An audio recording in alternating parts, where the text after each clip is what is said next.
이 그리스도인 우리는 하나님의 은혜로 변화받은 사람들입니다. 하나님께서 우리를 구원하심과 동시에 새로운 피조물로 변화되었는데 하나님께서 우리에게 어떠한 삶을 요구하시고 계실까요? 그것은 신앙의 성숙을 이루는 것입니다. 첫 번째로는 하나님과의 관계 속에서 경건을 이루는 거예요. 경건이라는 것은 무엇입니까? 경건은 하나님과의 태도에서 하나님을 하나님으로 온전히 모시는 그 태도를 경건이다라고 말할 수 있습니다. 그런데 우리는 경건의 이 삶이 하나님과의 관계로만 이루어지는 것이 아니라 동시에 사람과의 관계 속에서도 함께 이루어진다는 것을 보게 됩니다. 이것을 우리는 성숙이라고 말할 수 있습니다. 하나님께서 그리스도인들에게 원하는 것은 성숙의 삶이에요. 성숙이라는 것은 한마디로 뭐라고 말할 수 있을까요? 주변 사람과 잘 지내는 것, 옆에 사람과 잘 지내는 것이다, 이렇게 말할 수 있을 것 같습니다. 이 성숙을 이루기 위하여 오늘 우리는 하나님 말씀 앞에 서야만 합니다. 주님께서 우리에게 어떠한 성숙의 삶을 요구하시는지 말씀을 통하여 우리가 확인하고 하나님 앞에서 성숙한 그리스도인으로 온전하게 세워질 수 있는 은혜가 있기를 소망합니다. 본문 말씀을 통하여 보는 첫 번째는 긍정의 언어, 은혜를 더하는 삶을 살라라고 말씀하고 있습니다. 29절 말씀을 보게 되면 이렇게 말씀합니다. 무릇 더러운 말은 너희 입 밖에도 내지 말고 오직 덕을 세우는 데 소용되는 대로 선한 말을 하여 듣는 자에게 은혜를 끼치게 하라. 이것을 현대어 성경으로 보게 되면 이렇게 번역이 되어 있습니다. 악담을 하지 말고 상대방에게 유익하고 도움이 되고 복이 되는 말만을 하십시오. 오직 덕을 세우는 데에 소용되는 대로 이렇게 표현되고 있는데요, 우리가 가지고 있는 성경에서 보게 되면요, 그럼 덕을 세운다라는 것이 무엇입니까? 덕 세운다 하는 것이 참 어려워요. 동양 철학, 그리고 우리나라의 이 철학에서도 덕 하면은 참 어려운 겁니다. 근데 오늘 말씀에 이 덕을 세운다라고 하는 이 덕은 무엇인가? 이 덕은 믿음을 세운다라는 뜻이에요. 또 하나의 의미는 교회를 세운다라는 의미입니다. 믿음이 세워지면 결국에는 한 사람 한 사람이 교회로서 세워지는 것이니 이것은 같은 의미로도 우리는 볼 수 있습니다.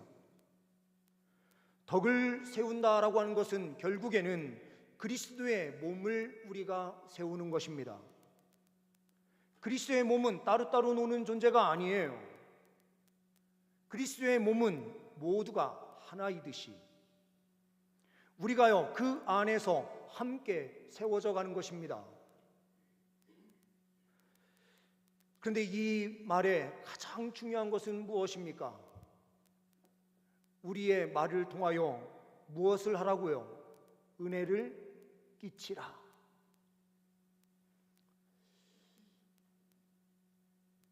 우리 성도님들은 그러시지 않으시겠지만 저 같은 경우에는 말을 많이 하는 자리에 있어요.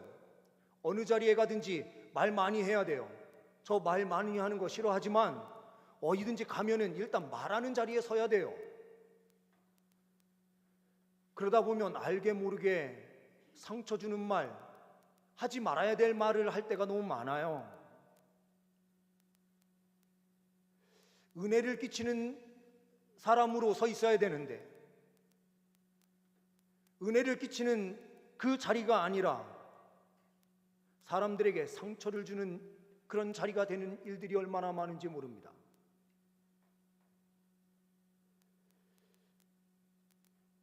우리가 하나님 앞에 부르심을 받아서 하나님의 자녀로 살아가는데요,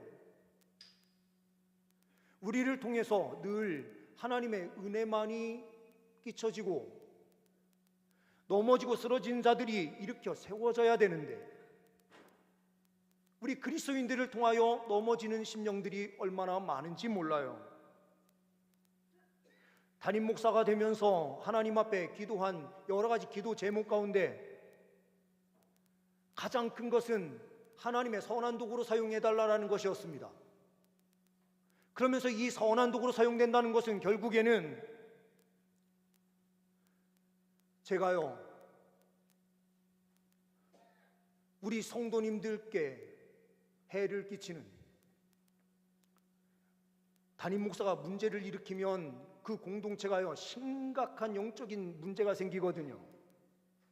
그래서 저는 기도하는 기도의 제목은 딱 하나예요. 문제만 일으키지 말자. 사고만 치지 않으면 된다. 목사가 목양하는 데 있어서 사고 치지 말고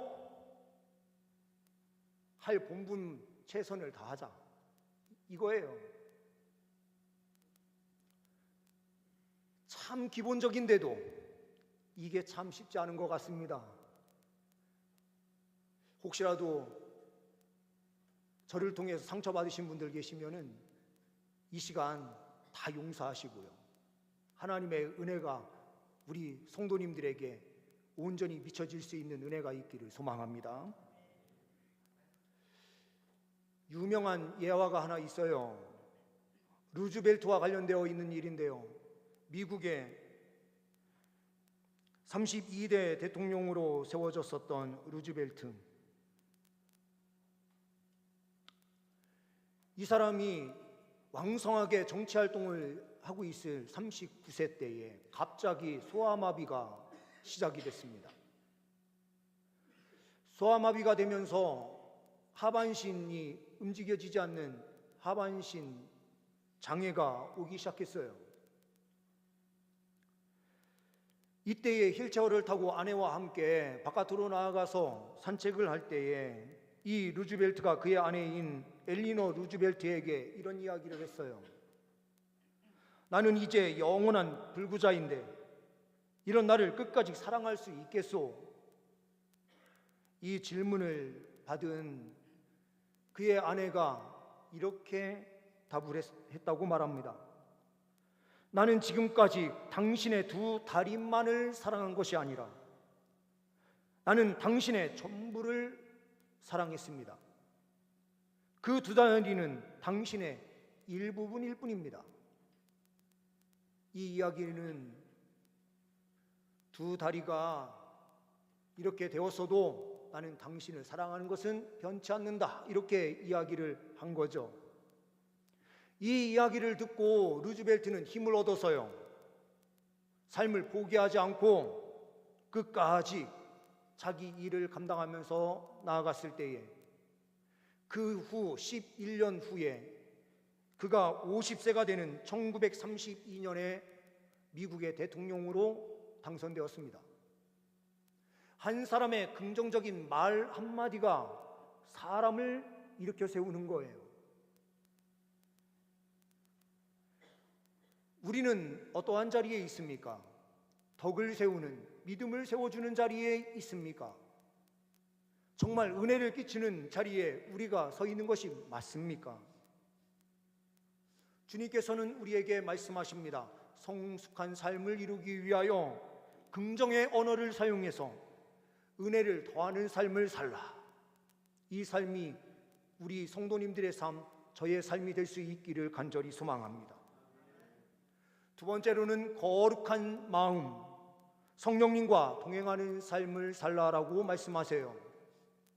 30절 말씀을 보게 되면 이렇게 말씀하고 있습니다. 하나님의 성령을 근심하게 하지 말라. 그 안에서 너희가 구원의 날까지 인치심을 받았느니라. 너희는 모든 악독과 노함과 분냉과 떠드는 것과 비방하는 것을 모든 악의와 함께 버리고 하나님의 성령을 근심하게 하지 말라. 이것을 또한 현대어 성경으로, 쉬운 성경으로 보게 되면 이렇게 번역이 되어 있습니다. 성령을 슬프게 하지 마십시오. 성령께서는 구원이 완성되는 날 여러분에게 구원의 보증을 인쳐주실 분이라는 것을 잊지 마십시오. 심술궂고 불쾌한 태도와 성내는 버릇과 싸움과 가시돋친 말과 남을 멸시하는 태도를 버리고 성령을 슬프게 하지 말래요. 성령님이 어떤 분이십니까? 성령님은요, 우리가 구원받는 그날에 하나님의 백성이다라는 것을 딱 인쳐주셨기 때문에 우리 모두가 구원받음에 있어서 전혀 부족함이 없도록 인도해 주시는 분이 성령님이시다, 이렇게 기록하고 있어요. 우리의 구원을 확증시켜 주시는 성령 하나님을 슬프게 하지 말라. 로마서 8장 말씀에는 뭐라고 기록되고 있습니까? 로마서 8장 26절 말씀에는 이렇게 말씀이 기록되고 있습니다. 이와 같이 성령도 우리의 연약함을 도우시나니. 성령님은요, 우리를 어떻게 하신다고요? 연약함을 도와주시는 분이래요. 우리는 마땅히 기도할 바를 알지 못하나 오직 성령이 말할 수 없는 탄식으로 우리를 위하여 친히 간구하시느니라. 말할 수 없는 탄식으로요, 우리를 위해서 기도하시는 분이 누구예요? 성령님이에요. 그런데 이와 같은 은혜를 늘 항상 공급해 주시는 성령 하나님을 우리는 슬프게 해요. 어떻게 슬프게 하고 있습니까? 우리의 마음이 거룩함으로 채워져서 이 거룩함이 입술을 통해서 계속해서 나와야 되는데 우리가요, 악한 말을 내어놓음으로써 우리의 마음이 악한 상태에 있음을 우리가 자꾸 드러내는 거예요. 그러니 성령 하나님께서 얼마나 슬퍼하실까요?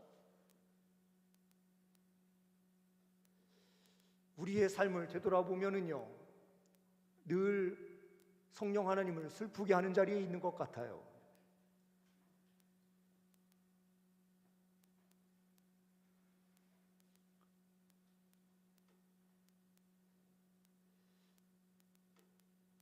오늘 말씀을 보게 되면 분을 내고 가시돋친 말을 하고 우리는 악함으로 늘 나아가고 있는 것을 버리라라고 성경 말씀은 말씀하고 있는데 우리는요, 이 분함을 참지 못할 때가 너무나 많아요. 그런데 이 분함이 어떤 특정한 대상이 있어서 이런 문제가 생기는 것이 아니고요, 보이지 않는 것에 의하여 우리가 자꾸 분을 내요. 한 예를 우리가 성경에서 보게 되면은요, 가인과 아벨의 모습을 한번 보세요. 가인과 아벨은 하나님께 제사를 드려요. 예배를 드린 겁니다. 그런데요, 아벨은 성령 충만했어요. 그런데 가인은 어떻습니까? 성령 충만하지 못했어요.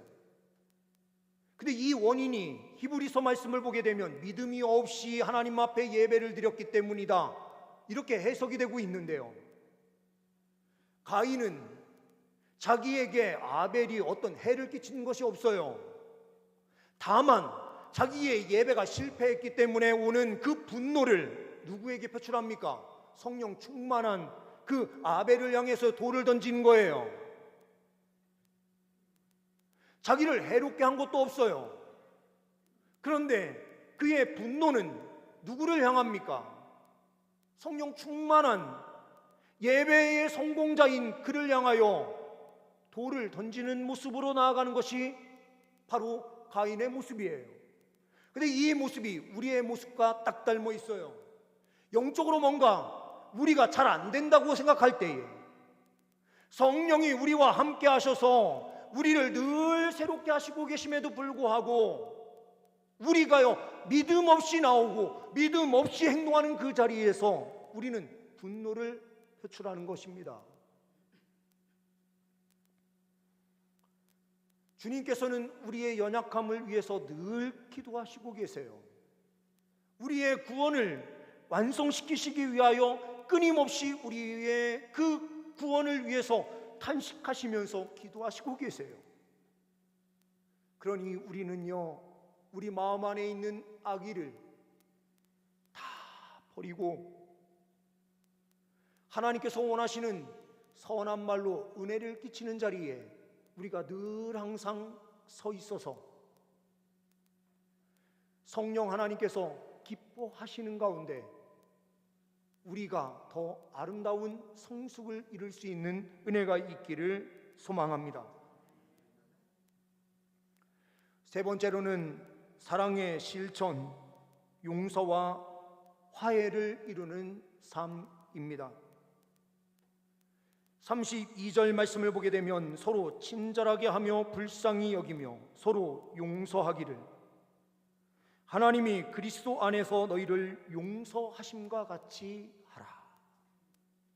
서로 용서하기를, 하나님이 그리스도 안에서 너희를 용서하심과 같이 서로 용서하라라고 말씀하세요.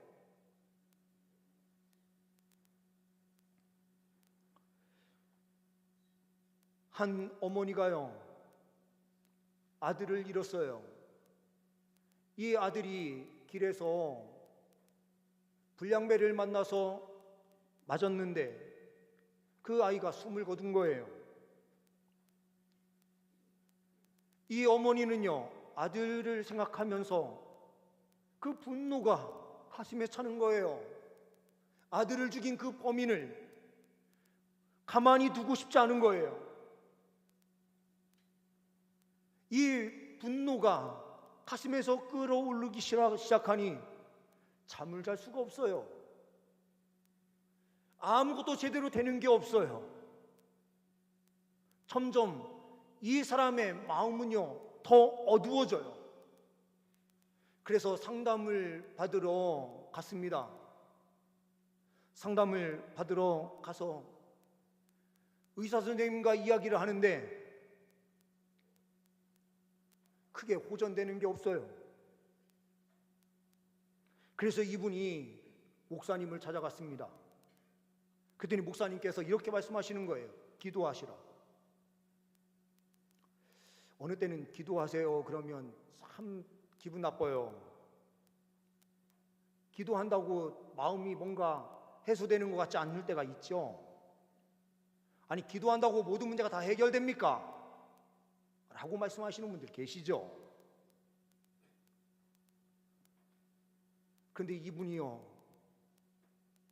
어느 날 기도를 하는데 하나님께서 이렇게 말씀을 하시는 거예요. 용서해라. 용서해라. 용서가 잘 됩니까? 용서가 잘 안 돼요. 그런데 자꾸 기도할 때마다 하나님께서 말씀하시는 거예요. 용서해라. 그래서 이분이요, 결단을 했어요. 그래, 용서하자. 근데 용서하자라는 마음이 딱 마음에 자리 잡는 순간이요, 평안이 완전히 그를 사로잡는 거예요. 얼굴빛이 달라져요. 이런 예가요, 또 성경에도 있어요. 창세기 33장 10절 말씀을 보시면 말씀에 이렇게 기록이 되어 있습니다. 야곱이 이르되 그렇지 아니하니이다. 뭐가 그렇지 않습니까? 형님이 나를 용서하시는데 내가 드린 이 제물들, 좋은 선물들을 다 받으셔야 됩니다. 이렇게 이야기를 한 거예요. 그러면서 내가 형님의 눈앞에서 은혜를 입어 싸우면 청하건대 내 손에서 이 예물을 받으소서. 내가 형님의 얼굴을 배운즉 하나님의 얼굴을 본 것 같사오며 형님도 나를 기뻐하심이니이다. 이렇게 되어 있어요. 이 자리가 어떤 자리인지 우리는 잘 알아요. 야복강 강가에서요, 다른 가족들을 다 건너가게 한 후에 그 자리에서 무릎 꿇고요, 야곱이 밤새도록 씨름했어요. 누구와요? 하나님의 사자와. 하나님과 씨름을 해서 한두 뼈가 위골되었습니다. 제대로 걸을 수 없는 장애가 그 몸 안에 생겼어요. 그런데 그 싸움에서 야곱은 승리했어요. 그래서 하나님께서요 그의 이름을 바꾸셔서 이스라엘이라는 이름을 주셨어요. 그런 다음에 그가 그 강을 건너서 가는데 멀리에서 형이 에서가 오는 거예요. 근데 그 얼굴을 딱 보는 순간 뭐라고 표현됩니까? 내가 형님의 얼굴을 배운즉 하나님의 얼굴을 본 것 같사오며, 이렇게 되어 있어요. 기도의 응답이 이루어지는데 그 기도의 응답이 뭡니까? 야곱이요 용서를 구하는데 누가 용서를 한 거예요? 에서가 용서했어요. 이게 기적이에요. 그런데 용서한 에서의 얼굴이 뭐로 보였다고 야곱이 이야기해요? 하나님의 얼굴이 되었다, 이렇게 표현해요. 이거는 뭘까요? 용서한 사람이 갖는 얼굴이요 어떤 얼굴인가? 하나님의 형상, 하나님의 얼굴을 갖게 된다는 겁니다. 에서가요 야곱을 용서하고 그에게 다가가는데 그 얼굴빛이요 얼마나 광채가 나는지 하나님의 형상을 보는 것입니다 라고 고백을 하고 있어요. 야곱이요 사냥꾼인 에서의 얼굴이요 전투하기 위하여 짐승을 잡기 위하여 오는 얼굴이 아니었어요. 그의 얼굴이요 예수님의 얼굴인 거예요. 하나님의 형상이 예수님의 형상이요. 우리가요 용서하게 되면 어떤 얼굴을 갖는가? 하나님의 형상을 갖는 겁니다. 예수의 형상이 우리 얼굴에 비춰지는 거예요.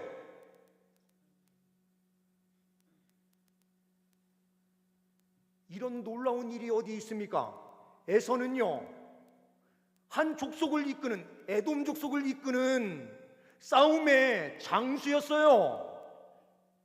그런데 그가요 야곱을 용서하면서 나오는데 그 얼굴빛이요 하나님의 형상을 이루고 있었다.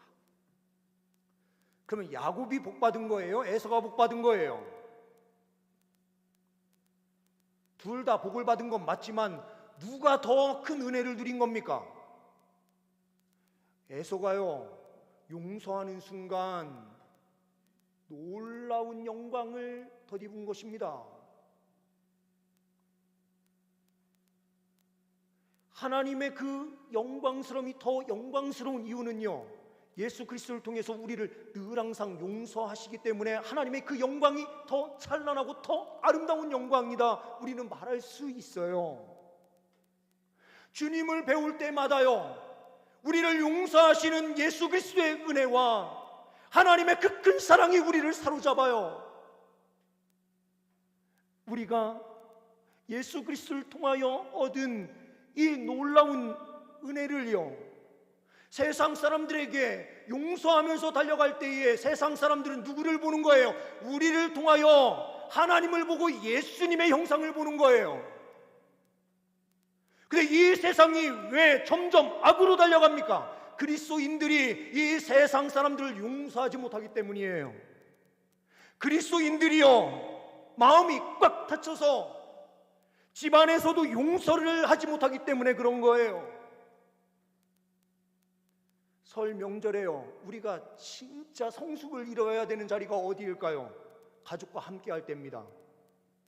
우리도 모르게요 가장 친한 가족하고 딱 만났을 때요 장난치듯이요 그냥 막 말을 너무 쉽게 던지는데 그 말이요 빗으로 꽂히는 거예요.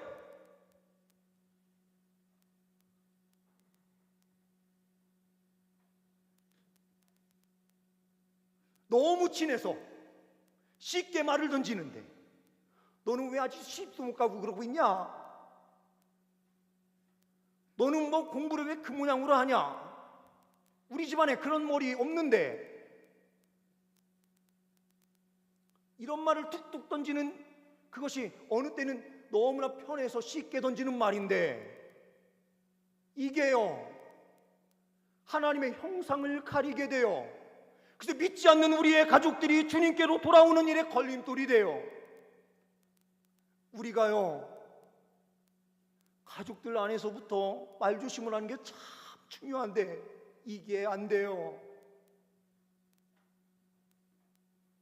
가장 가까운 우리의 형제 자매들이여, 같이 신앙생활하는 우리들, 서로 친하다고 야 너 막 하면서 세상에서 부르듯이 그렇게 말을 던지다가 툭 던진 그 말 한마디가요 뼈를 때리는 거예요.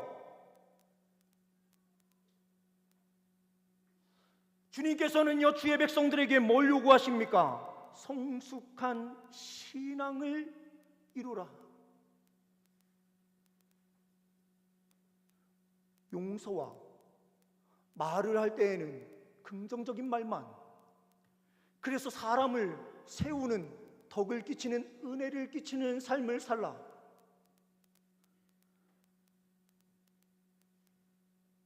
주님께서 우리에게 늘 말씀하시듯 그 말씀을 기억하고 마음 안에 악의를 버려서 성령님이 기뻐하시도록 만들라.